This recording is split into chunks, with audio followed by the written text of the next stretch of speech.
So today's video is going to discuss the topic of age when it comes to a whole life insurance policy, and cash value is the goal. Recently, I was working with an individual who is interested in a whole life insurance policy. Cash value is the goal, but she's 72 years old. So we were looking at scenarios for her, mom, we'll call her in this video, but she asked the question, would it make more sense to take this policy out on my adult son instead, who's 41 years old? He, like myself, has no health issues. Does it make sense? It should make sense because I'm much older, and the older you are, the more expensive the life insurance policy is, correct? On that point, when you're older, does that mean that life insurance is more expensive? Yes, and it's especially true if you're purchasing a life insurance policy purely for death benefit. You'd find for a 41-year-old or a 72-year-old, the 72-year-old is going to spend a lot more money for the same death benefit than what the 41-year-old would. What if cash value is the goal though? And mom says, I don't care about the death benefit. We're already covered there. Cash value is what I'm interested in. Does age still play a role? Meaning, does it make significantly more sense to take a policy out on son, age 41? The answer is maybe. Now, in this particular case, mom's an engineer. She's a software engineer. So I can talk through the benefits of taking out a policy on a younger individual and an older individual, which we're going to go through. I'm going to show you how really to approach a policy when you're trying to find out, do I take it out for myself at an older age or on a younger individual? But with that said, she's an engineer. So if I just tell her what can be done or just tell her how it works, will that be satisfactory? Probably not. Typically, someone who is an engineer, perhaps an IT professional, or anyone who's very analytical or just has experience and wants to see information because they believe what they see, not just what they hear. They want to see the proof here. How does it work? I want to understand how the watch is built. That way I can really use the policy to the fullest degree. So we've got option A, policy for mom, 72 years old, or policy B, or option B, policy for son, 41 years old. The funding she is interested in is as follows, $100K per year for 5 years. That actually is a range anywhere from $100 to $200K per year for 5 years. So a total of $500,000 to $1 million that she would like to funnel into a whole life insurance policy where, again, cash value is the goal. Is the death benefit important? That's a question I'm going to ask, especially for someone who is in their 60s or 70s, because leaving a death benefit to the next generation is valuable to a lot of people.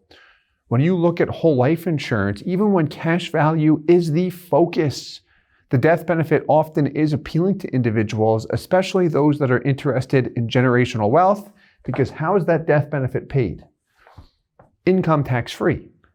Now, if you have a high net worth and you exceed the estate tax limits, there are trusts that you can have a policy owned by in order to be passed more tax efficiently, but that is a question for a tax attorney, which is a good topic for another day. But with that said, is the death benefit important?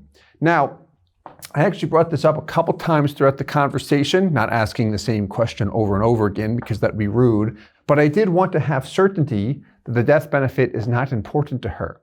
And she had expressed that explicitly. She said, the death benefit's not important. Okay, so let's look at numbers and focus on the cash value. But here's what we really want to make sure of when we look at a comparison for any two individuals. But when we have an age gap like this, it's very important to make sure it's an apples to apples comparison and that nothing is manipulated. So what we're going to look at here is the same company, the same product, and the same policy design. What I mean when I say same policy design, we're funding the policy with what? $100,000 per year for 5 years. Where is the money going? That is the most important piece when the product is being designed. Here's the premium, $10,000. Here's our paid up additions rider, $90,000. There's a 1090 split. The MEC limit is set at $100,000 for both examples. So that's everything that's the same. What's the difference here? The death benefit will be different. So the death benefit, mom at 72 years old, for a policy with a $100,000 MEC limit. Here's the important piece. For a 72-year-old female, she will need a total death benefit of just about $930,000. That will give her that MEC limit of, guess what? $100,000. For the 41-year-old son, how much life insurance does he need? $2 million in total life insurance for a MEC limit of, guess what? $100,000. What do you notice about that? The older you are, the less life insurance you need for the same MEC limit. The older you are, the less life insurance, less death benefit you need to be able to pay in the same dollar amount as a younger individual. Why that is valuable to be aware of is often we think as we get older, it's going to be more expensive.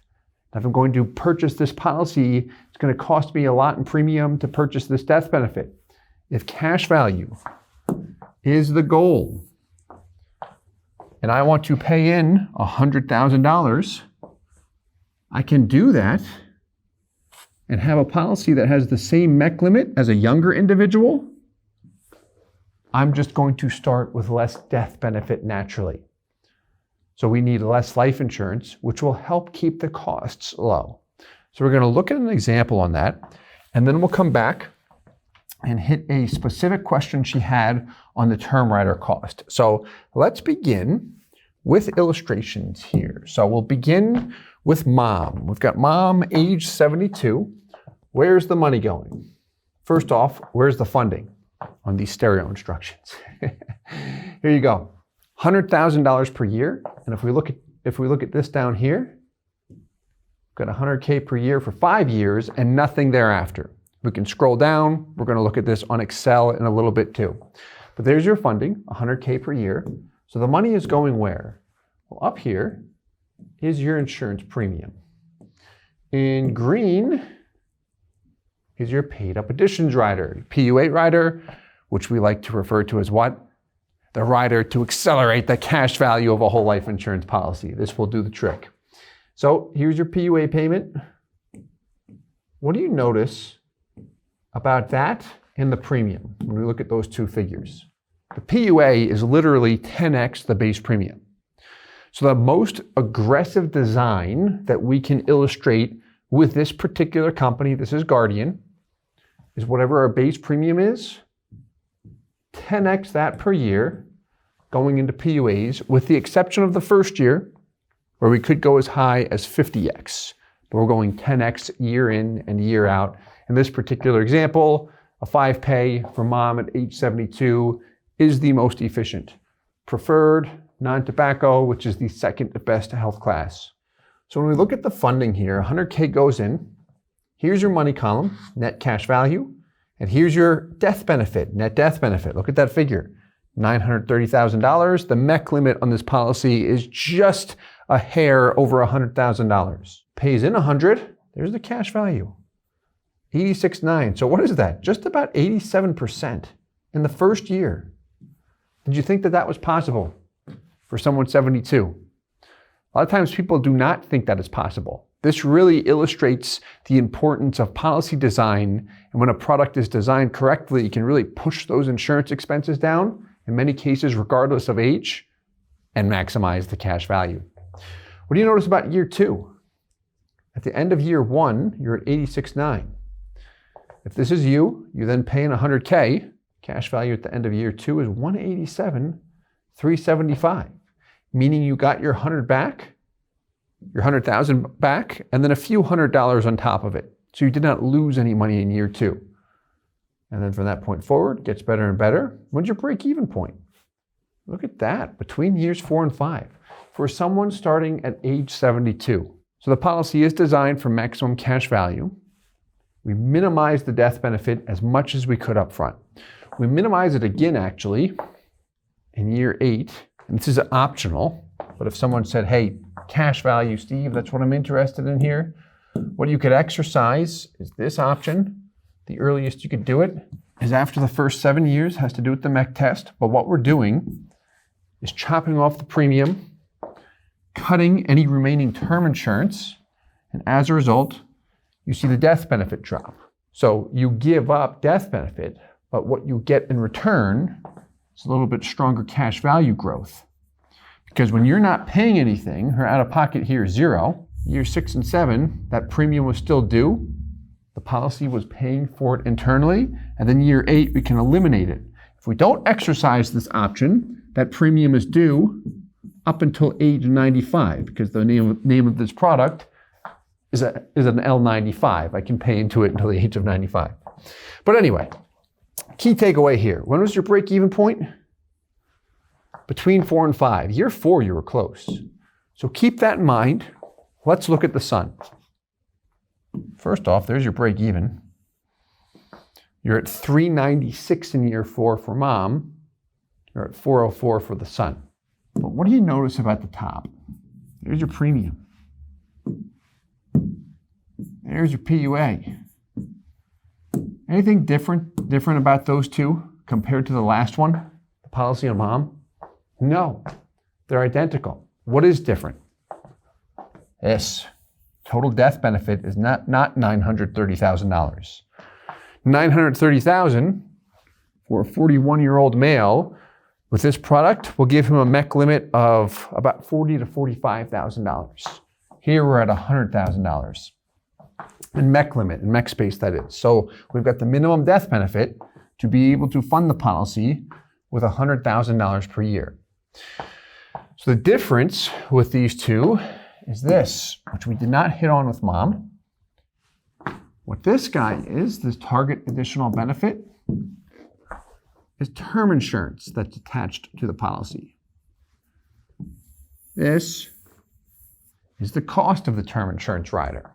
OYT represents 1 year term, which we're going to go through that in a little bit. We're going to go through details on that. Let's go back to mom actually. So son, $600 for the term cost. Mom, $1,600. There's a difference, huh? So again, we'll go through the term rider thoroughly. Let's look at a side-by-side here. So what we're going to look at is both the non-guaranteed and guaranteed value. So we've got a side-by-side. We will begin with the non-guaranteed values. Mom on the left, age 72. Now this reads minimum premium of $11,000. The son is $10,000. What was the base premium on both of them? Can you recall that? If we go back to the PDFs, you'll see it. It was just over $9,000. So why we have the minimum premium for mom at $11,000 and then for the son $10,000, sometimes I like to use the word minimum commitment here, is because this includes the premium plus the cost of the term rider. So if I have a policy like this one where I can commit just to the minimum and then add additional funds into PUAs at my discretion, which is a benefit here, she was interested in that, because the term rider costs more over here, and that's why it's 11. These questions come up. Hey, what's with the extra $1,000 when I compare and contrast? It's a bigger policy, maybe it's another $10,000, meaning if we're looking at $1 million per year. But that's why that's higher, a little bit higher term insurance costs. But as we look at the difference here, is it a lot initially? No. As time passes, it becomes more drastic. Let's do this. And this is going to show how much more or how much less we have in cash value with the policy for the son compared to mom. 85 and 90. So by age 85, what's your difference there? You've got about $47,000 more in cash value with the policy for the son. So let's do this. Death benefit compared to cash value. And this is if the death benefit's important. Purpose of this, what I want to know, is if I take a policy out on mom, or she takes a policy out on herself, and she passes, how much goes to the son? if he's the sole beneficiary, right? If it's going to multiple individuals, it's a different conversation. But with all that said, if she dies, let's say by age 80, if she would have taken a policy out on her son, that cash value in this illustration has appreciated to 606. However, she died, almost $750,000 is paid income tax-free to her son. Going back to that question, is the death benefit important? We also want to factor in with a death benefit, like what's happening here? This is a lump sum income tax-free check. My peers would argue that, yeah, over here you can access that cash value completely tax-free. That's true if you do everything right and you don't trigger a MEC and such. However, what if he doesn't see the benefit to it after mom passes? We can go over all the pros and cons if it's just not a fit for him. We all have feelings on certain products and strategies. It might be the best thing since sliced bread, but it's just not a fit for us, no matter who's convincing us and such. So my point is, if it's not a fit for him and he wants to exit, what happens? The gains are taxable as ordinary income to the policy owner. This is assuming we made him the owner from day one. Transfer of ownership would be a different potential taxable situation. So having a policy on her, especially if the death benefit is valuable, is cleaner in many respects. It's a lump sum income tax-free death benefit. If he wants to start a policy at that point in time, let's say it's age 85, well, what happens? Well, he can just use those proceeds to begin a policy then. But the point is, seeing numbers, especially for someone who is very analytical, or anyone really, but anyone who wants to see this, it helps really paint the picture to see which one gives you more value. And again, we got to remember that this is income tax-free. But what do you have here? What age?